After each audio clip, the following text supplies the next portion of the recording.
I had a very hard upbringing with my own father. He was very, very harsh, very strict. Very strict, very harsh. Moment I did something, bang! And he didn't have one stick, he had 7 sticks. And he used to choose his nice sticks on the way to the masjid. You know, on the way back from the masjid, he used to look at trees, at the branches. That's a nice stick there. Take his penknife out, start smoothing it out, and he used to bring it home.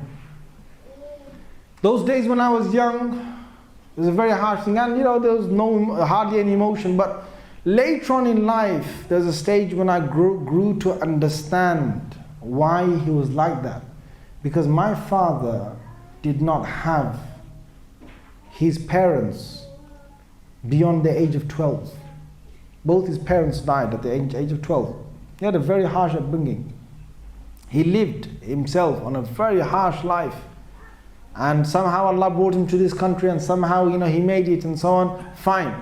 But that harshness he had was perhaps because of his upbringing. And I can't blame him for that. His parents died at the age of 12. Alhamdulillah, at least my parents were alive till I was fully grown. And the second thing, the second thing is that today there's no one that gets more dua from myself than my father and my mother. Why? And another du'as I give to my father is from my heart. You know why?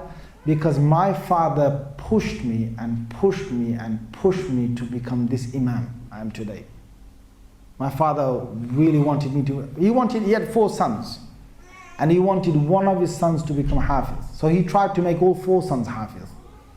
And they all bust one by one. And I was the last. I said, well, I'm going to bust like you, buddies. And my father said, you bust up, then I'm going to bust you up, son. You're my last thing that I've got. So I said, what's my crime? They all bust up, I'm going to bust up like, no, you can't. He was the source of me becoming hafiz of the Quran.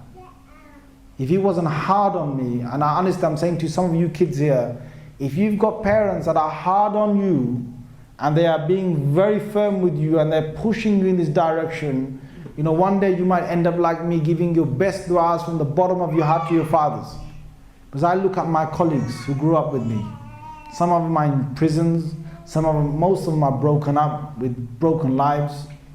And my father, he pushed me, became hafiz, then he pushed me to to learn the religion. And his greatest wish was that we went on, and those days I didn't understand it. Those days I knew if I came out the madrasa, I'd be jumping out the frying pan into the fire. I'd dare come home. My father would make me keema. He'd send me back in body bags if he had to, but I'd be studying back in the madrasa. So I had to stay inside. That was for what? That was only for a few years. That was only for 2-3 years. After that I liked it. After that I got used to the life. And then when the beauty of the Quran opens to you, when the beauty of Islam opens to you, when you start understanding what you're reading, and when you enjoy it, then what? Then you can only give dua to the person who brought you there. And my father earns those du'as from myself.